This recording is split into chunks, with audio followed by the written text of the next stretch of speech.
Those showers building across northern parts of Pakistan as well as India. We'll see some of that wet weather edge into New Delhi on Monday with thundery showers come Tuesday.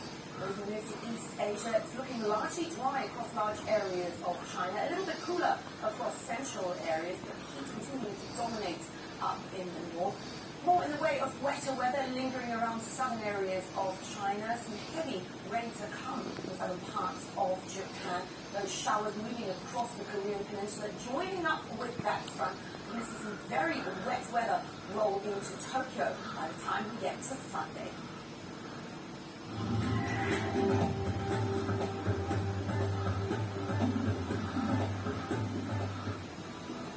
The West has united in backing Israel since Saturday's armed attack by Hamas, and Western governments have avoided criticising the intensive Israeli bombing of Gaza. So how is Western policy towards Israel and Palestine over decades affecting the conflict today? This is Inside Story.